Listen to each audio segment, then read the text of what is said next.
In the spirit of reconciliation, I'd like to acknowledge the traditional owners of this land and pay respects to their ancestors who came before them, and to elders past, present and future. The location of State Library is of course on Kurilpa Point, which has historically been a significant meeting, gathering and sharing place for Aboriginal people, and we proudly continue that tradition today.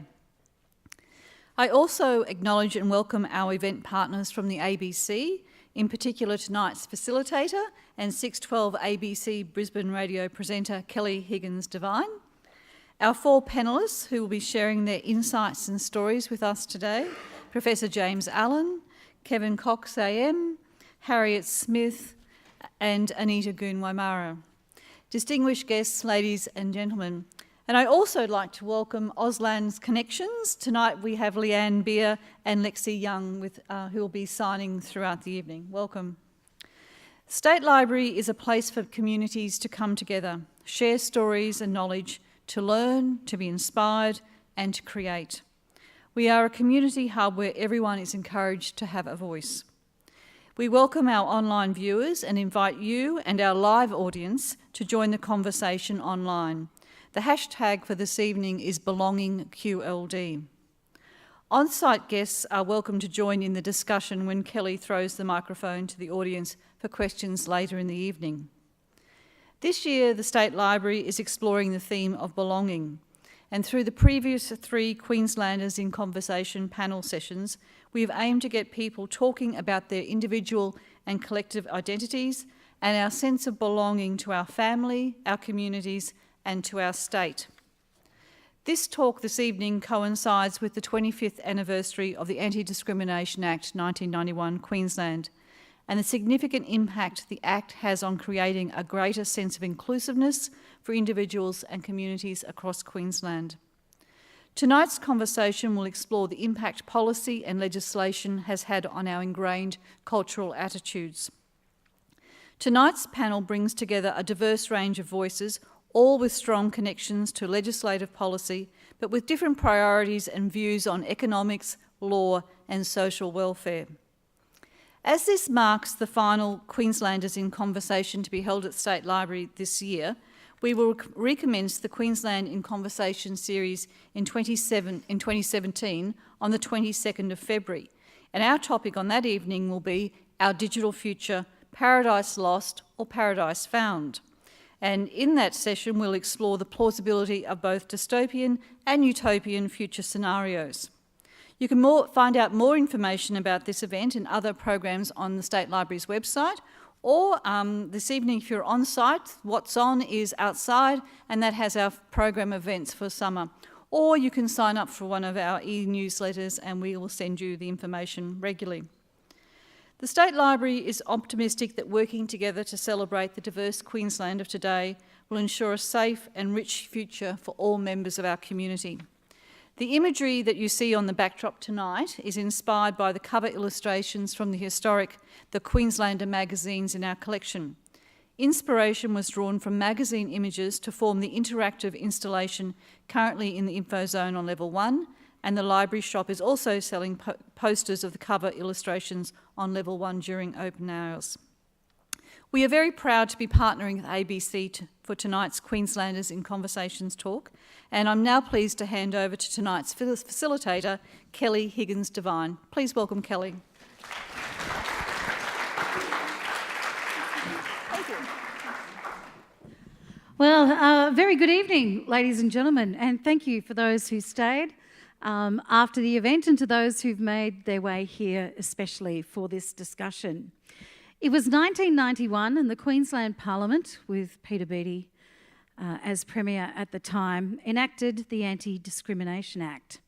And the statement at the top of this document reads, "An act to promote equality of opportunity for everyone by protecting them from unfair discrimination in certain areas of activity and from sexual harassment and certain associated objectionable conduct." It's a noble aim, but has it been successful? Or has Queensland become too politically correct?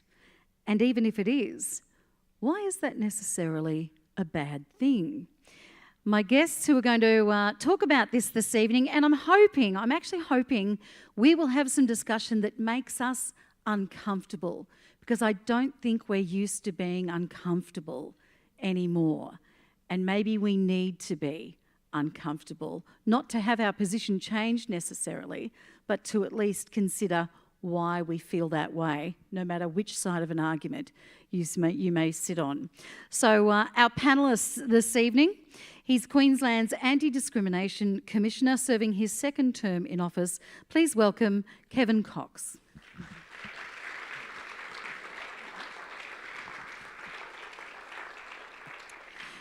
And we have the T.C. Byrne Professor of Law at the University of Queensland. He's been widely published on legal matters. Please welcome Professor James Allen.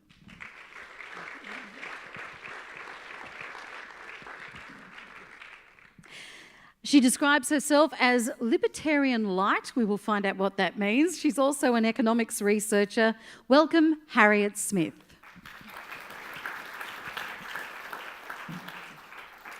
And my final guest is a Gudang Yadakanu woman. She's editor of Black Rising magazine. Welcome, Anita Gun Waimura.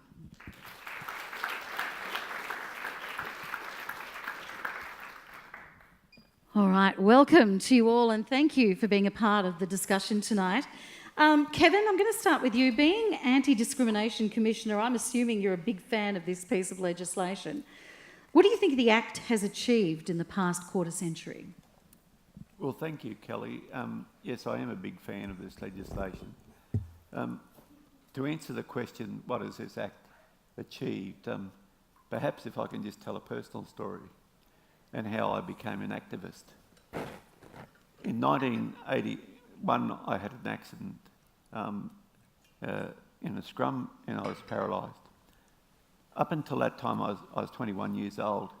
I just took for granted my rights, that I could access public and private spaces, and I could, as long as I didn't break the law, I was a valued citizen. After I broke my neck, I lost my identity as a boy from the bush, and who might have been a bit of a buffhead. But I became a C5, C6 quadriplegic, and only deserving of charity and pity. And I could no longer access public spaces, could no longer access public transport or my friends' private homes. And I was excluded. And of course, when going back to uni to change my life, I wanted to go to the very time-honoured cultural musical, the Rocky Horror Picture Show, with a range of uni student friends, only to be told I couldn't sit with them. I had to sit up the back with one other person, my carer. And that was the beginning of my fight for equal access to public buildings and to public transport and to many other things, not only for me but for everyone, and the benefits of, and without this Act, when I went to make a complaint in 1988, but there was no legislation I could make a complaint about. So what then does political correctness mean to you? Political correctness means to me is, I think it means when people say, I'm being politically correct, I think it is their frustration because they're having to share power. They're losing some of their privilege and they're losing some of their power and status because I, a disempowered person at that time, was starting to claim my rights as a human being, to reclaim my rights as a boy from the bush, a buffhead from the bush, if you like to say, but my rights for equal treatment and to be treated equally and live life with dignity. James Allen, if I can go to you, political correctness, what does it mean to you? Well, I'm pretty sure it doesn't mean what Kevin thinks, because no one would be using the term. I mean, we all want a certain level of politeness and access to buildings. I think, if you go back, I think it actually came out of the Soviet Union, the term, but the idea of political correctness to me is in its pejorative sense, has to do with trying to keep views you don't like out of the public sphere. Now, I'm a free speech, let it rip kind of guy. So I think that if you mean by political correctness something with a pejorative connotation, what you're really trying to do is keep certain topics off the table. And I think that has really bad long-term consequences for society. I think most ideas should be on the table. So if you want to, take the free speech sort of context, if someone said, for instance, let's take the Andrew Bolt case, whatever his tone, he was making a point about people with 1/64th Aboriginal blood probably shouldn't be lining up for affirmative action benefits. Now, whatever your view on that, for or against, that is a topic that is certainly open to being discussed in a democratic society. At what point do you want to cut off affirmative action benefits? Personally, I wouldn't let there be any affirmative action benefits. I don't really like that. But if you're going to have it, it should be on the table to being discussed. And so the idea that you should silence someone because you don't like his views or you don't like his tone of voice, which was Justice Bromberg's point, this has led to a ratchet up effect where you now see the leading political cartoonists in the country being dragged before the Federal Human Rights Commission. You see 3 QUT students who really said nothing. They really said nothing. So, I mean, there certainly is a side to political correctness that is malign and not benevolent. Now, of course, you can also use it in a way that just means you think people ought to be more polite. I'm in favor of that. I mean, when I go and have Christmas dinner with my in-laws, there's things you don't talk about, right? Everyone does that. We're human beings. You don't try to insult people. But on the other hand, if it's an important topic, people ought to be able to say things that bother you, that disturb you, that offend you, yes. And if you don't think you can be offended or humiliated or insulted, you just shouldn't be living in a vigorous democracy, in my view. Anita Gun-Waimura, what's your perspective on that? I think for me, obviously, you touched on obviously the Aboriginal perspective with the whole political correctness sort of position. For me, I think people have come from a time where once upon a time you were able to sort of say whatever you wanted to, and society today now has sort of termed political correctness as a way of preceding, I'm going to say something insulting, so excuse me. And I think the reason that a lot of people become uncomfortable about that is because that it wasn't talked about. It's in a part of society today is, no one wants to talk about it.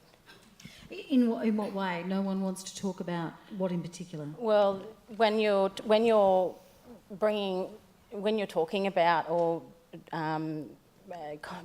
you're confronted with a certain issue or a topic that makes someone uncomfortable, I think people are really wanting to be polite in a sense. All right. Well, let's. Just going on an example, given the Bill Leak cartoon with the police officer, the Aboriginal man, and the quote about not knowing his kids' names. How then do you see that? Is that something that opens up a debate, whether you think it was just the most revolting thing you've ever seen in your life, or you think, yep, that's what we should be discussing? But where do you sit? I mean, it's all right for me to look on at that, but what does it mean for you? Do you look at that and think absolutely unacceptable as a cartoon, or do you think, all right, let's talk about that? Oh, look, I'm first and foremost, in particular, with that cartoon, disgusted, because it does show that people have a certain type of stereotype and position of thought about Aboriginal people and how they are actually, caring or not caring for their children. But on the other end of the spectrum, it definitely does bring up, the question of, well, it's there, it's in our face now, we need to deal with it. It's something that will often be kind of pushed aside and swept under the rug. But it does bring an opportunity, obviously, to talk about it. And Harriet Smith, First, libertarian light, what does that mean? Well, I didn't want to upset too many libertarians on the internet because they can be quite rabid, because not many libertarians agree with each other, surprisingly enough. There's various degrees. So I generally think liberty is the number one thing that we should ensure for our citizens. Personal autonomy, the right to go about your business in a way that suits you without interfering with other people's rights. Freedom of speech, free markets, generally. Well, just on our rights then, the right to free speech, and I'll ask you all about this. You can pretty much say what you like, mostly. There are certain things that will get you absolutely hammered if you're going to say them on Twitter, let's face it. But, you know, one-to-one, we can pretty much say what we like. At what point, though, are you looking at, well, there are things that actually we shouldn't say for a particular reason? Is there anything that we should not be able to say?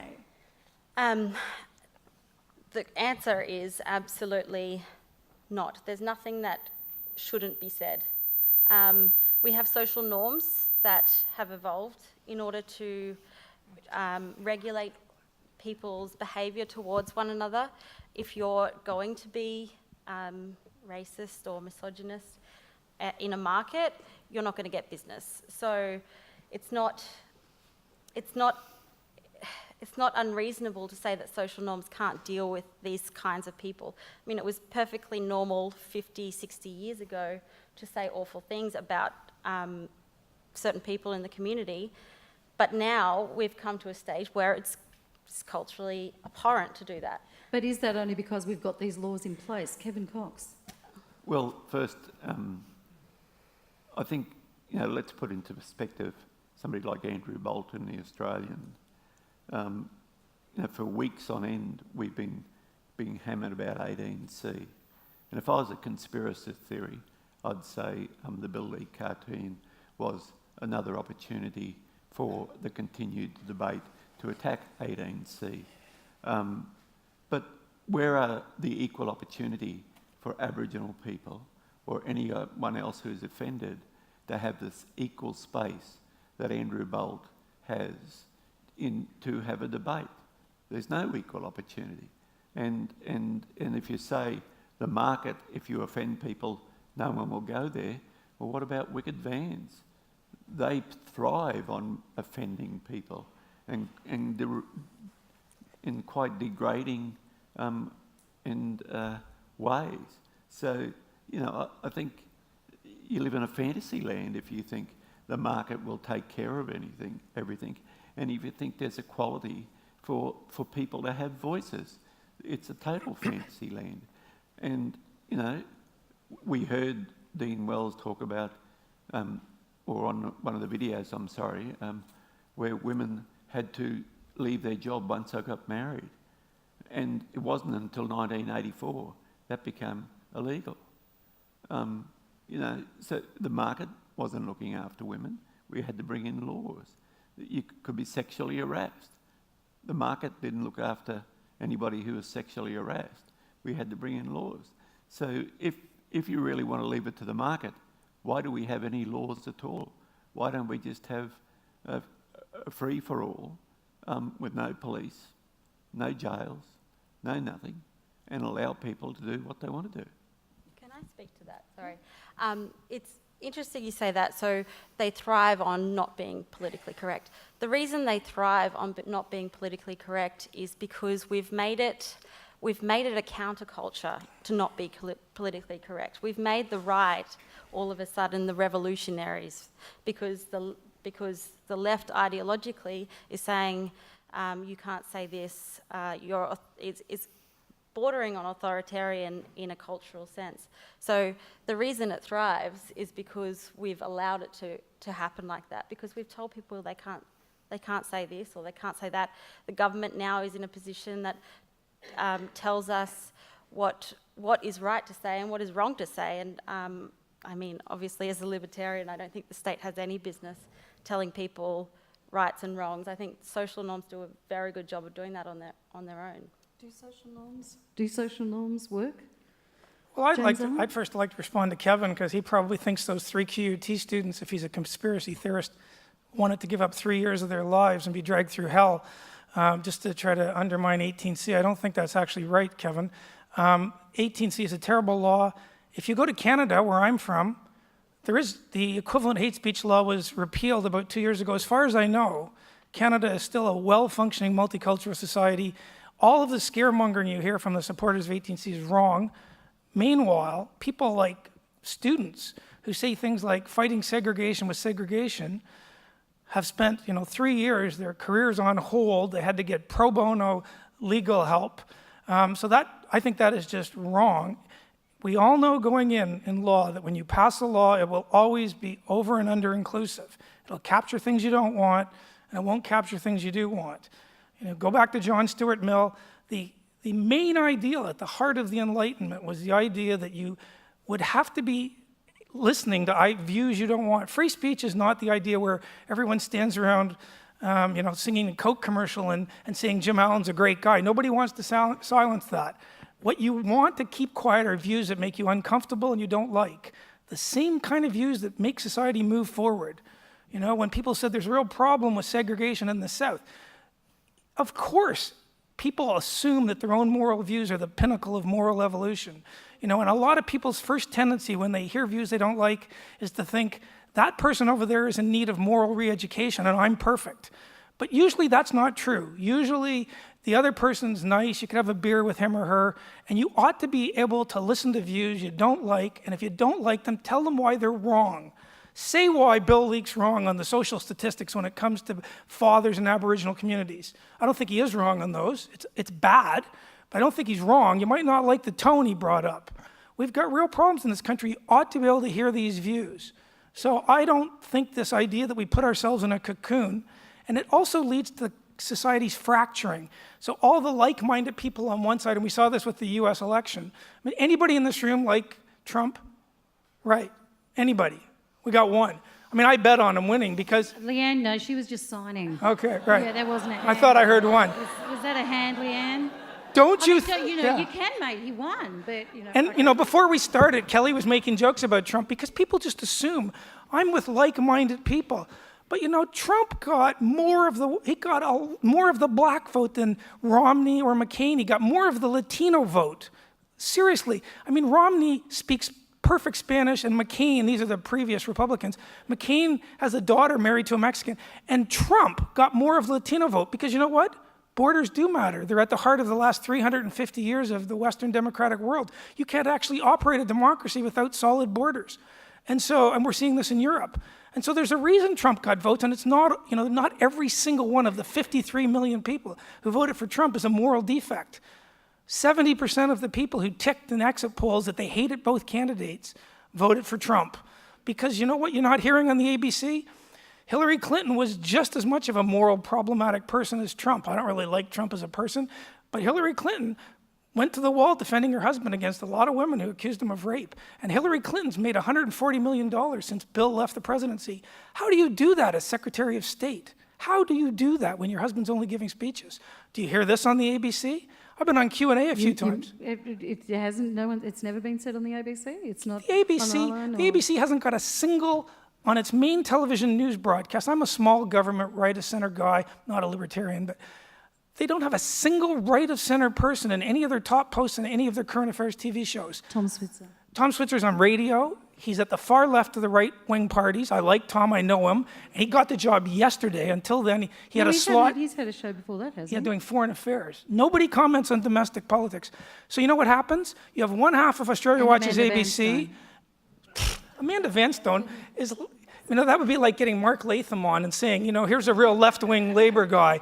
Or maybe we get Michael Costa on as a real, come on. The ABC, I've been on Q&A a few times, and when you go up in the elevator, they're all going, I remember the first time I did it, the entire elevator were going, I hate Tony Abbott, he's, and they're just thinking, is there anybody in the world who disagrees with him? Well, I do.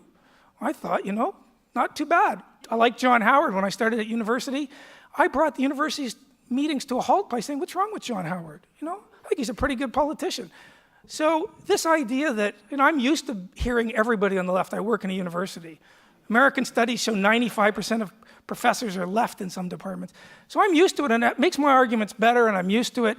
But you get into this cocoon where you just assume that you are the pinnacle of moral evolution. I got news for everybody in the room. You're not.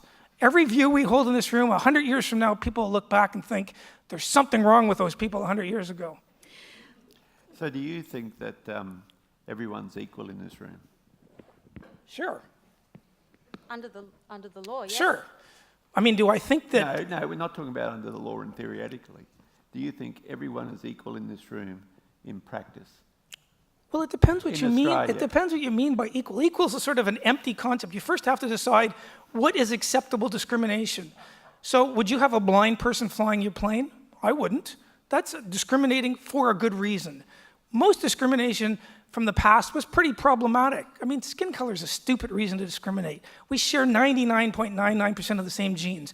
Nobody wants that. But, you know, there are some qualities that matter. I disagree with that. You don't want that. You've just made the mistake that you have accused us of doing, and that is by judging your moral standard by everybody else's. There are people who are very happy to judge others by the colour of their skin, by their gender, by their race, by their religion, by decisions they make in regard to their sexuality. And for you to say that nobody wants those things, Kelly, you bet they do. it There are depends lots on the of people who do. It depends on the context, right? Why are they saying this is a relevant consideration? Sometimes it is a relevant consideration, and sometimes it's not. Employment, education, it's not relevant. Things like flying planes, it might be relevant. So let's hear it. Let's hear the argument. Irrelevant, but it's not. It's not irrelevant. Well, to some people, it's really not irrelevant. They're not, to a small But it- portion of the you know. population. We're always going to have degenerates. Australia's one of the best places to live in No, the I world. don't think that I'm not You can't necessarily move talking to about another Australia country here. that's better than Australia, really. You're hard-pressed. So, of course, if you want to point to a small percentage of the population who says you can't have a job because you're black, I don't think there are very many people like that. Maybe the view amongst the ABC crowd is there's lots. Anita, what is it like as an Aboriginal person my trying to get a goodness. house? I'm sorry, but I have to give you a little bit of a reality check. There's a whole lot of privilege going on right now that I have to honestly bring your attention to, Professor James. There is definitely an issue when it comes to colour. You can hear a pin drop right now. So let's have some examples. Let's have some examples. All right. People not being, employed on the basis of the colour of their skin. Then they go off to Kevin. If you want to get into the university, well, we have special programs to try to get more people into Aboriginal. Every university in Australia. Everyone. Kevin Cox? Look, I forgot what I was going to say before Kelly, but I'm just bemused that, of course, we're all hardwired to discriminate, and sometimes, it's very sensible to discriminate because, when we were a bit hairier and roaming around the jungles, we had to make up our minds very quickly whether that four-legged hairy animal was going to eat us or we were going to eat them. So that's where the discrimination comes into play. But now we hold 11 million pieces of information in our head, and we only can process about 40 if we're lucky at any one time. And we use stereotypes to process them, and that's where unconscious and conscious bias comes into play. And, we see lots of cases come through the Commission where you would be gobsmacked. But what we don't know about any of the cases, particularly when they're conciliated, that information that cannot be made public because it is private information. And what we might hear about any of the cases that have been discussed is what people have chosen to make public. We haven't heard all of the information or the statements that could have been said. And I know that from my experience in working in the Commission. So, we just can't take, because no one would say, and our case, when you look at our case law, it basically says that, and no one talks about 18D, which is to protect free speech. It's dead since the Bromberg case. Absolutely dead. It can't do anything. He read it down to mean if he doesn't like your tone of voice, you can't qualify under 18D, and that's the leading federal court case. 18D is dead. It didn't do anything in the Bolt case. It's dead. Yeah, well, Andrew Bolt actually got his facts incorrect, and he used very aggressive language, and a number of lawyers wondered why the complainants didn't actually have a defamation case. Because he would have lost the defamation case. Go ahead. There's a reason that lawyers don't use defamation. They would not have won in defamation. Well, some people have a different view, but the complainants took it because it was based on a human rights principle. Can we move on from that case particularly, just for a moment? Kevin, why can't I say what I like to whom I like when I like? It isn't, and just getting to free speech. Well, in a public forum, I know that there are certain things, and people know there are certain things they can't say. If I was to use the N-word, so to speak, you're in big trouble. If you, there are all sorts of terrible words that we don't use anymore. Words such as cripple, for example, we don't use anymore. I'm going to use a few of them. Retard, we don't use anymore. Spastic, we don't use anymore. Why can't I use those? Because they're degrading. They're trying to put people in as lesser human, not fully human. And that's how those terms were used. And therefore, once you're not fully human, you're not then fully entitled to the rights and resources that everyone who is fully human is entitled to. And we've got to remember, this country was built on a lie, the lie of terra nullius. And it wasn't until 1962 that Indigenous people could vote.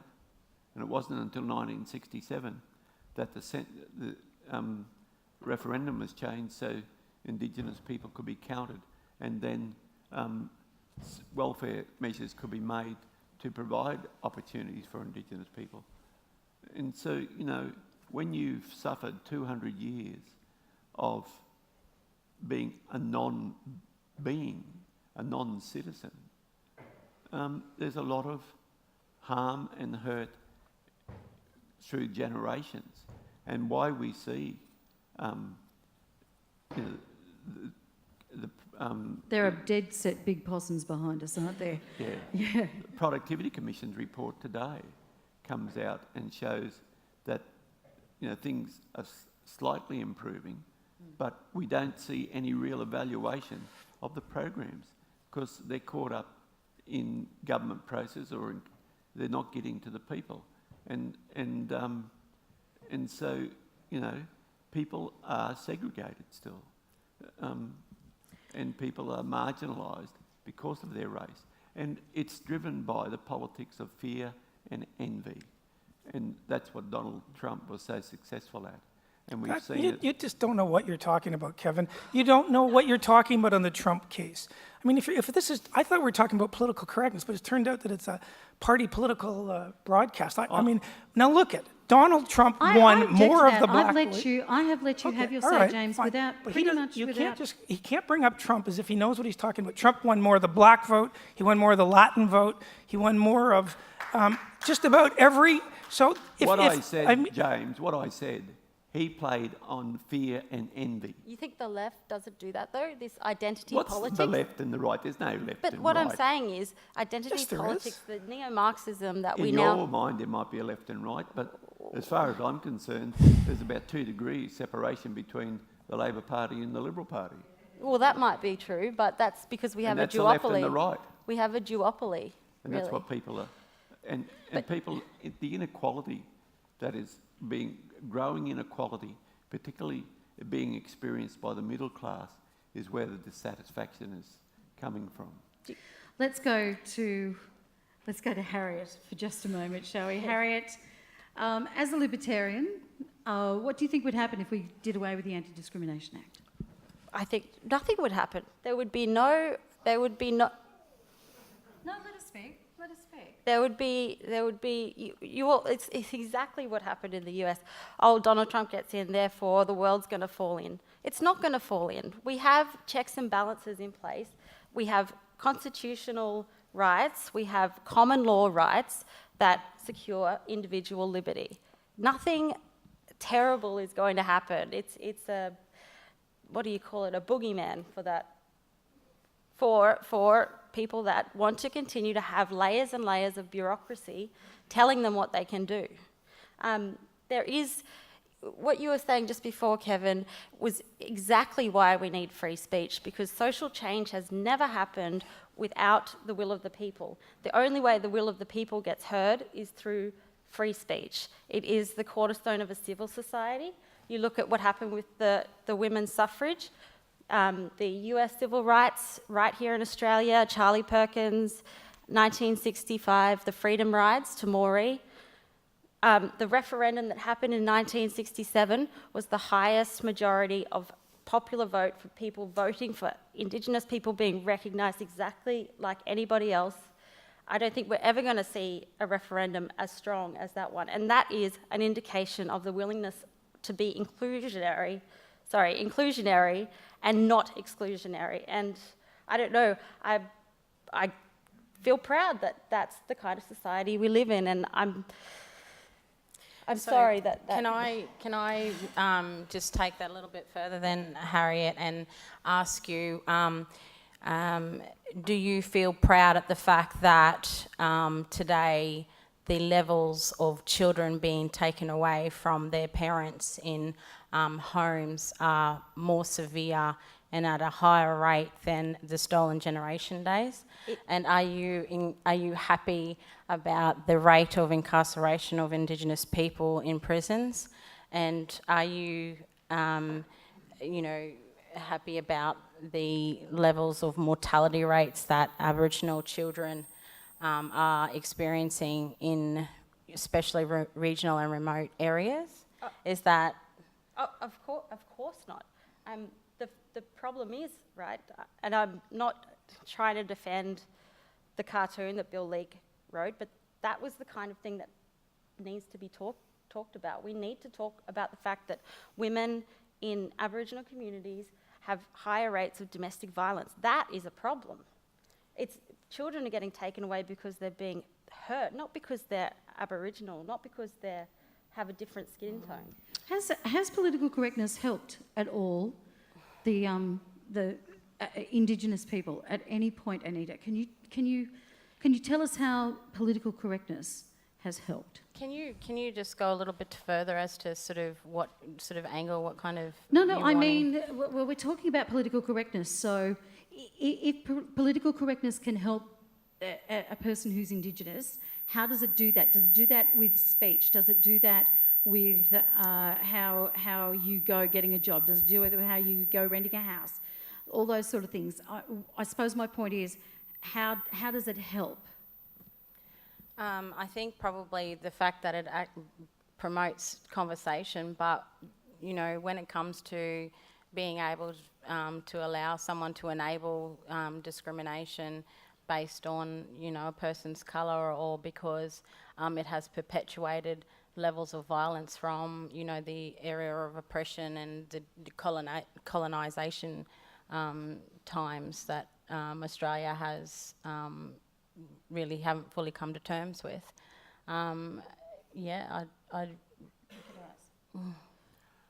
Professor Allen, for you, what would happen if the Anti-Discrimination Act was... Well, I mean, I'm going to disagree with Harriet here and agree with Kevin to some extent. Look, political correctness has to do with mostly speech, I think, and ideas. But if you just want a cheap tribunal way of dealing with, I don't want discrimination against people because of their skin color.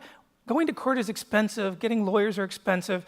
A tribunal that allows you, or a body that allows you to go and deal with those kind of complaints in a cheap and easy way, I don't have a problem with that, and I don't really know how that relates to political correctness myself. So that aspect of anti-discrimination law Well, I probably don't like the idea that they keep a lot of the information secret. I think if you give me the choice between freedom of information and privacy, I'm always leaning towards freedom of information. You don't need to release people's names, but there's no reason, in my view, where you can't make public all of the statistics. So I think, I just don't see why it's not all public. And if you want a cheap and easy way, if you feel that you've been discriminated against in a job or a promotion or something, well, going to court is a deterrent because you got to hire a lawyer, it's expensive. I don't have a problem with that. I don't think that has anything to do with political correctness myself, but if we're going to talk about the best way to set up a legal system, that's fine, we can have that conversation. Political correctness kicks in when you're talking about trying to not let other people whose views you don't like speak. So one way to do it is to say 53 million Americans, there's something wrong with them because they voted for Trump. It's ridiculous. You can't plausibly really think that. You might not like the outcomes of elections, but there's a lot of smart people who disagree with you. And people don't change their moral views pretty quickly. So I'm always inclined to think if someone disagrees with me, they're probably as smart and as nice. They just have a different set of views. So let's hear them and we can argue about it. The idea that I should say, in effect, you're substandard or you're abnormal, so we don't need to hear from you because I've pigeonholed you as some sort of a defect, which is sort of the point of political correctness. There's something really wrong with that. It has bad long-term effects. Go read John Stuart Mill. John Stuart Mill would have paid people. If you couldn't find someone to take a point of view in all of society, he thought it was worth the government's while to pay someone to advance it because it doesn't just help, it helps people who disagree with them because they can say, why is it I really think what I think? And you can't really articulate it until you have someone with the other point of view. If you're on Twitter, where 95% of the Twitter leans left, they've done lots of studies, you just bask in the glow of your own moral self-certitude. It's not good for you. That's political correctness. Kevin Cox, do you need the irritant to get the pearl? Sorry, Kelly, can you? You only get the pearl when you have the irritant. Yeah. And I don't know if that's exactly what you meant, James. But what sort of John Stuart Mill's idea? Yeah, you need that person who really butts up against what you might believe. And I don't want to keep mentioning Trump because he's just one currently. But right through history, there have been people that others have had to fight against their ideas, fight against the norms to get advancement, and you don't get advancement without the hard discussions. I couldn't agree more. I'm not against freedom of speech. I think, where we have robust, difficult conversations, as long as no one is harmed. And I think John Stuart Mill had that principle that he talks about if you wanted to have a revolution, you should write about it or speak about it, but don't do harm to others. And he meant physical harm. He did not mean psychological harm. He meant physical harm. Everyone's in favor. You can't stand up and counsel murder. But racism leads to physical harm. If you look at it scientifically shows that racism leads to higher rates of mental illness, higher rates of diabetes, and higher rates of heart conditions. And so that is physical harm. And so, John Mill wouldn't have understood that back there because scientists weren't around then. But I agree that for us to advance our society, we do have to have robust debates.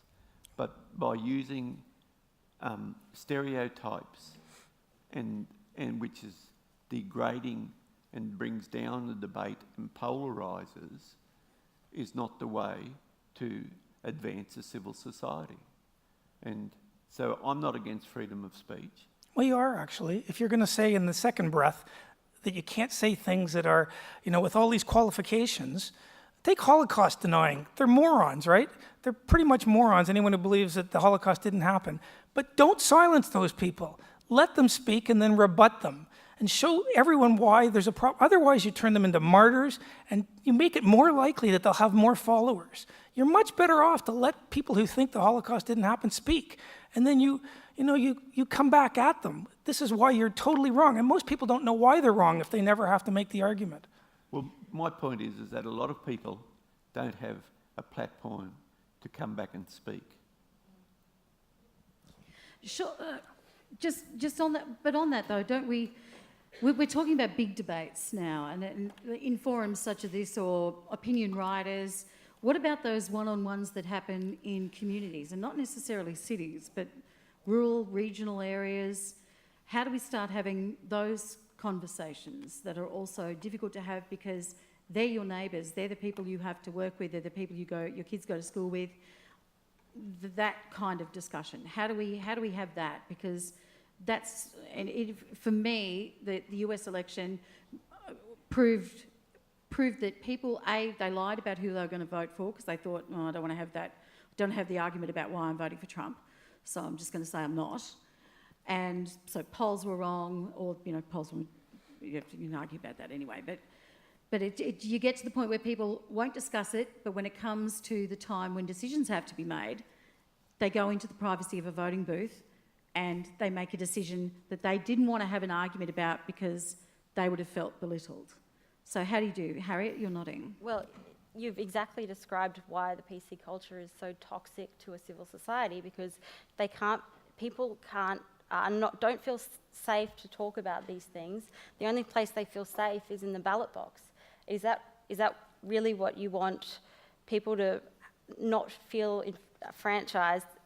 To feel disenfranchised enough that that's the only way they can make change in their communities? I think you've perfectly described how PC culture is toxic. Kevin Cox? Look, I think, and the ADCQ is having conversations with groups of people, but what we've got to do is create a safe place for people to be able to air their differences, but be respectful in airing those differences. Because I think when you do have robust discussion, respectful, robust discussion, then you will advance an issue, and hopefully people can build relationships and get to know each other.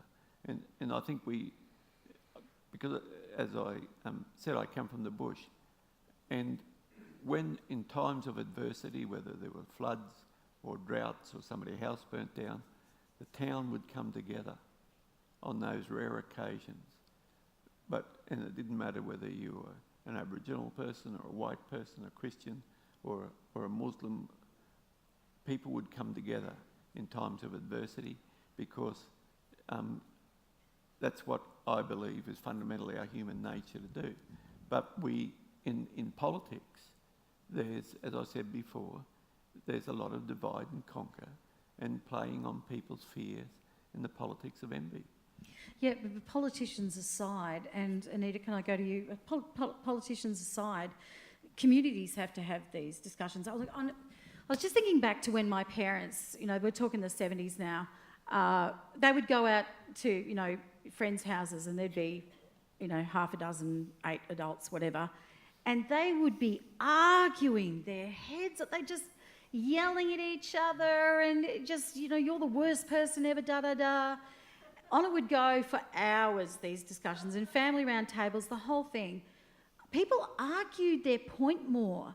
It's like now people are scared that if you're going to disagree with somebody, the friendship's over. You couldn't possibly be friends with somebody who didn't believe the same thing as you do.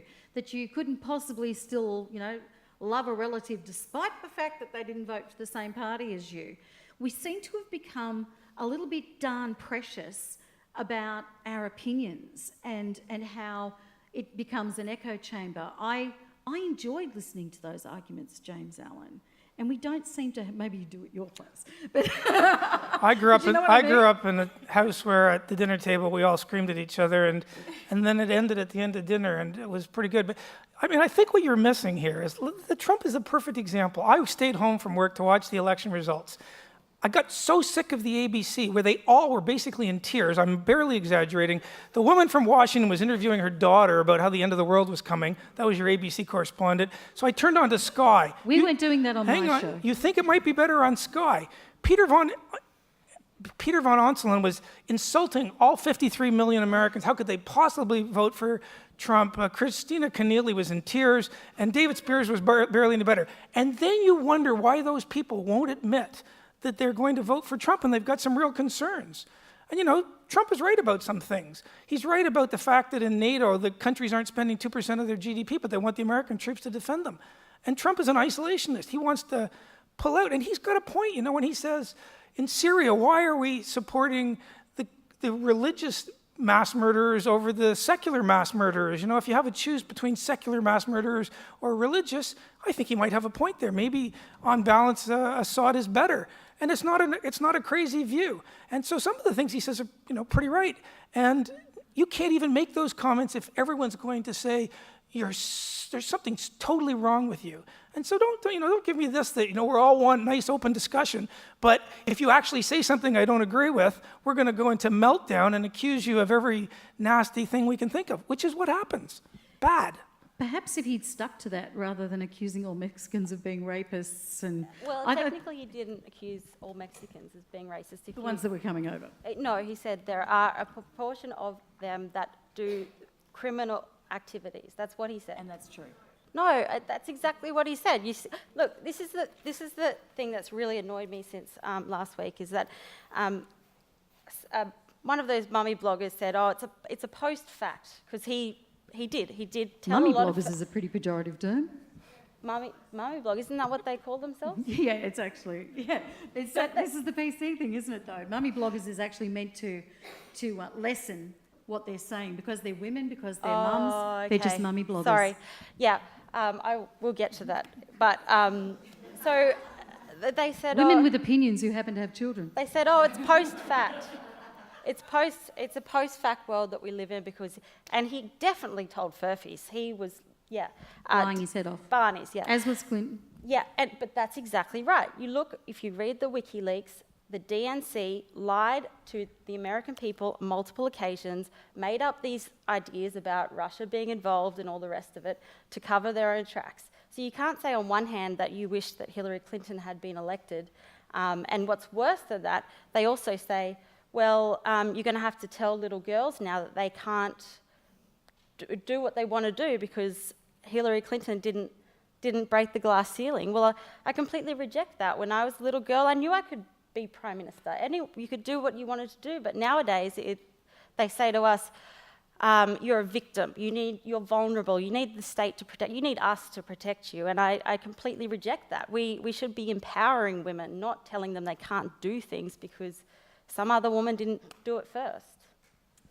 All right, we might start taking some questions from the audience now, and I'm sure we have a few. We have a roving mic. Tom Greenard, my producer, is running around. Just a quick one for Kevin Cox. People with disabilities or disabled people, do you have an opinion on which term to use? Is one offensive in your opinion? I just use the word people with disabilities because historically, as I think Kelly identified, there were more derogative terms, and it's about, acknowledging that people are people. I would, if I had my way, we'd be talking about people. Why do we need to label people? We're all human beings.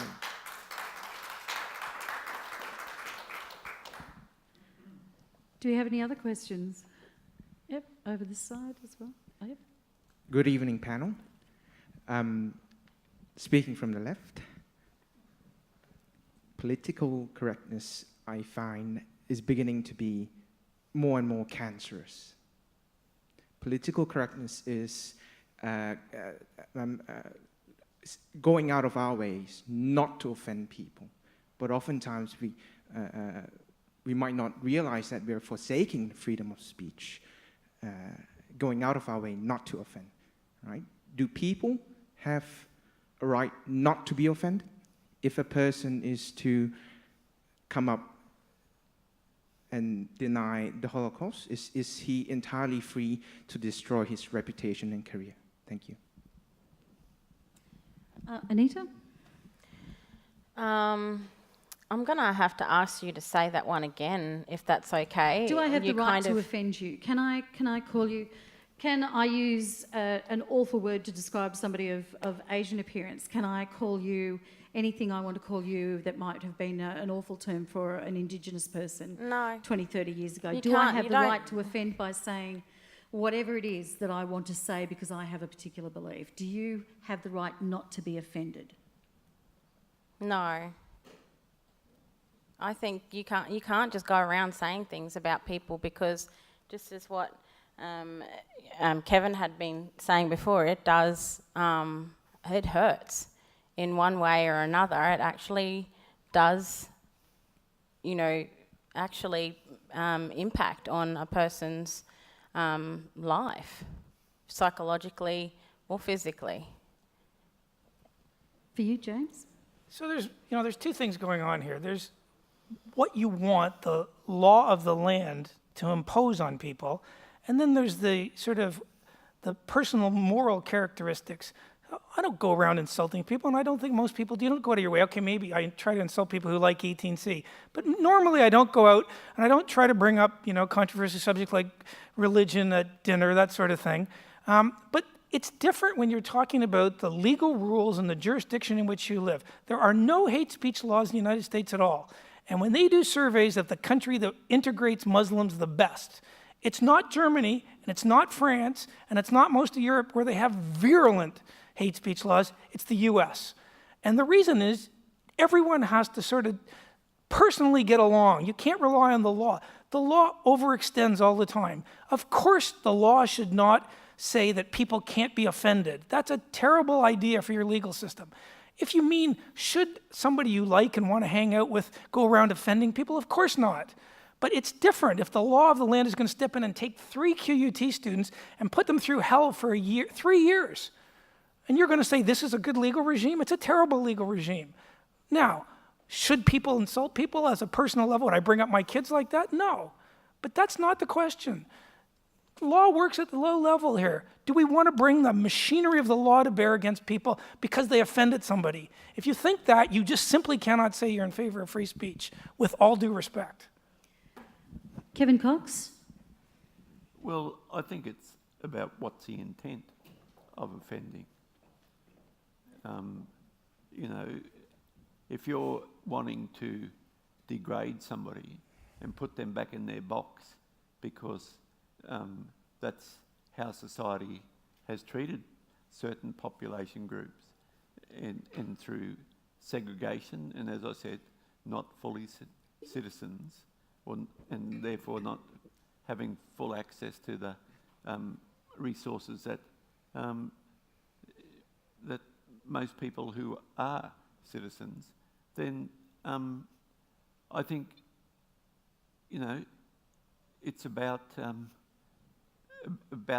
decency, and if your intention to offend somebody is to harm them and to hurt them and to degrade them and to put them in their place so that I'm superior, then no, you don't have that right. Is that different to offend them, though? Well, it depends what the degree of offence is. And until you've been subjected to systemic rejection by society for your life and perhaps generations, you will not know what you may think is a purely inoffensive comment. You will not know what the impact of that comment is on the person who is receiving that comment. And so, yes, you should be able to have a conversation about it, and that's what most people do is they go and say, look, you've just called me a retard, and I don't appreciate that for these reasons, and that's quite harmful and hurtful. But if the person kept on doing it in a bullying way, and to gain advantage over me, then that is offensive, and it could hurt quite deeply.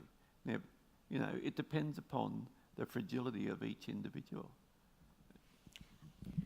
How do we enshrine that in law, though? How do I And I'm Ironically, in what this Kevin seriously. said is not covered by 18C. So actually, you could say it all you wanted to Kevin, and he couldn't trigger 18C. Has to be race. Can't do it for, well, religion. Some people think fall into race. So the kind of things Kevin just said, you're legally allowed to say. They're impolite, and no nice person would do it. And that's the way it should be, in my view. So he's given an example that isn't actually covered by 18C. We have another question? Yes, I just want to ask a question, probably to the panel generally. If you haven't lived in a minority group that is generally derided by everyone else, how do you think, without some protection from the law, the truth can actually be spoken to power? My observation since I retired from a large bureaucracy is that I'm much freer to speak. I can tweet the Prime Minister and say I'm tired of him blaming the Labor Party. But when I was working, that would have cost me dearly in the structure that I worked in. Well, look, I'm as big a proponent of free speech as there are on the planet, but there's different rules when you have a job. If you don't like McDonald's and you're an employee of McDonald's, you cannot stand outside the restaurant with a sign that says, this is crap food, right? It goes with the job. So it's different, you know. Free speech as an entitlement as a citizen of a society is one thing, but the idea that you ought to be able to keep your job while running down your employer, that's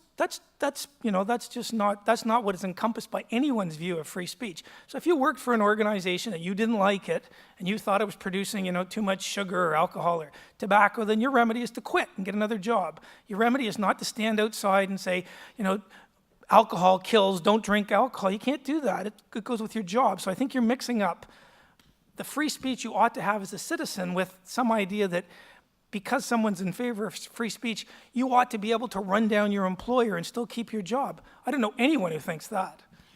Is it different with private enterprise than government, though? I certainly couldn't tweet one way or the other what I thought of a government decision, but if you're just, if you're a public servant and you're not a minister, you're not an advisor, you're not high up, why can't you criticise government as... Depends what your job is. So if you're working for the ABC, which in its charter is supposed to be balanced, it's not. But if you have that in your charter, then you ought not to be tweeting. And if you go back to the Abbott years when journalists were selling T-shirts, FUC blank Abbott. There's something they weren't ABC journalists. That was for the age. But there was enough examples of ABC journalists who were tweeting, and you should not be doing that if you are part of a taxpayer-funded organization who has a statutory obligation to be balanced. ABC aside, because you obviously hate our guts, that's fine. But But John Stuart Mills would argue you could do that. Not if you work for. I mean, obviously, you take a job as a civil servant, you give up your entitlement. Okay, so then you cannot say things to offend. If getting a big salary comes with, there are certain people you can't criticize, that's your choice to take the job. So judges, there's all sorts of things that judges can't say, and we think that's good. Nobody wants a judge who's displaying political leanings, right? Well, you don't have to be a judge if you want, but if you are one, there's more restrictions on what you can say. Well, that's not a problem. Okay. I don't think. Would anybody else on the panel like to speak to that? No? Another one from the floor, Kel? Yep. David Muir, a question for you, Kevin, also another boy from the bush. Coming from a human rights perspective, being a former leader of Amnesty International in Queensland, I have an anxiety about what I call overreach with 18C that could bring human rights into disrepute. And that's a concern that I've got, that we need to be careful to preserve the credibility of fundamental human rights. And that the episode with the cartoonist and with the QUT students, in my mind, causes some anxiety. The other thing I'd just like, and perhaps you might respond, but just an observation, seeing that people have been talking about Trump and the phenomenon of that. I mean, one of the things that's really evident to me in the various roles that I have is that there's a lot of people in the community who are looking for integrity in politics, who are getting sick of corruption in politics. And that's something which I think is becoming a groundswell, and it's important that people who are evidence-based and think about such things realise that transparency and accountability is really, really important. And some people get really angry about that, and they'll overlook what a candidate might say on other issues because they just want to knock down those walls of accountability and integrity. So that's just an observation, but the 18C thing is something that I'm certainly concerned about, and I'd like to hear your comment. Look, I think, you know, we should go back and understand why 18C and 18D, because we can't talk about 18C without talking about 18D, and they go hand in hand. And you know, Queensland has vilification laws, which may be at a higher threshold, but it also has protections for freedom of speech, and I think that you know, the review that's going to happen now that the government's established, well, that's allowing people to make comment, and we'll see what happens with 18C as a result of that review. But I think you're right. You know, this is a bigger conversation. Is about human rights, and as Eleanor Roosevelt talked about human rights, belonging in the small places on the maps of the world that we can't see, and if they don't have meaning there for every man, woman and child, they don't have meaning anywhere. And I think we've got to come back to what that means in practice, in business, whatever.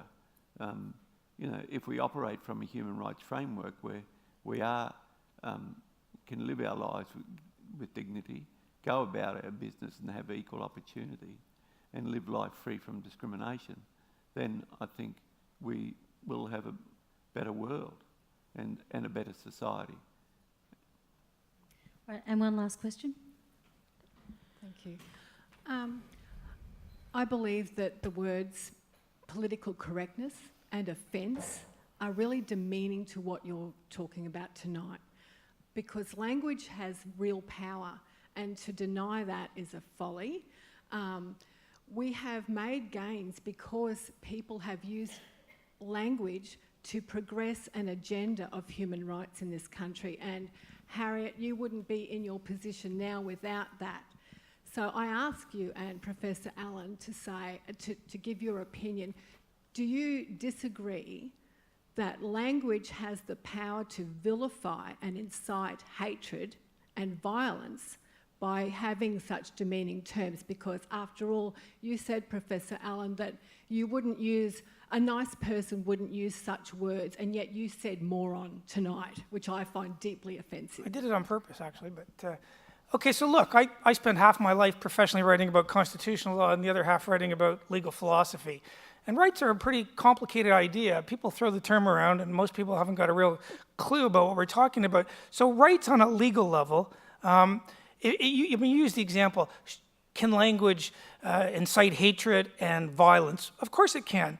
And no, I don't think too many people won't, I mean, even the US, which has more constitutional protections for speech than anywhere on the planet, you can't incite violence there.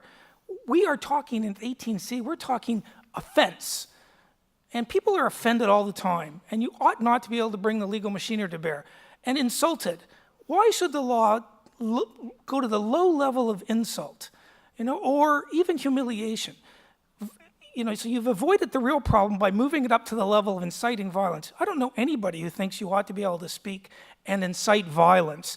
I mean, there might be a few total, pure, absolutist about speech. That's not me.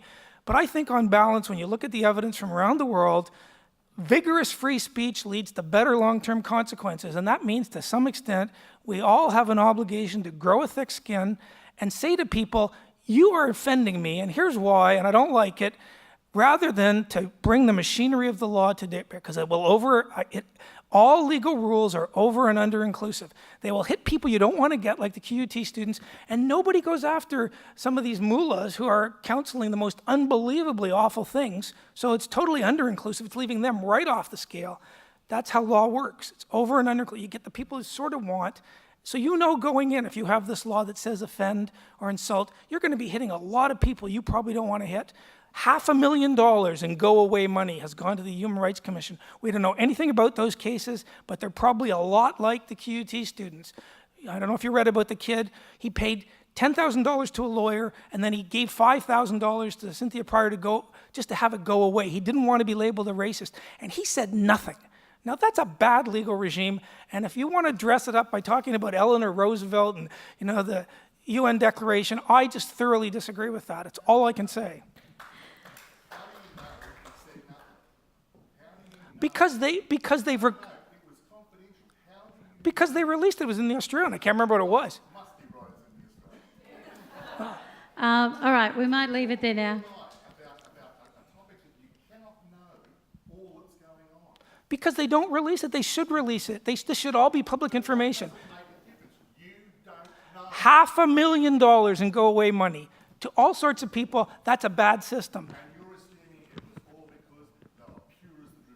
Okay, the ones we do know about, the QUT students who fought it, I don't think any single one of those should have triggered it 3 years. Well, we just know it was reported. I mean, I'm not God. You're right. I can't look in and guarantee it. But, you know, I put pretty good money on it that it shouldn't be something that should go to a legal regime where someone's paying, in effect, $15,000. We wanted robust conversation, and we've had it tonight. I want to say thank you very much to my guests.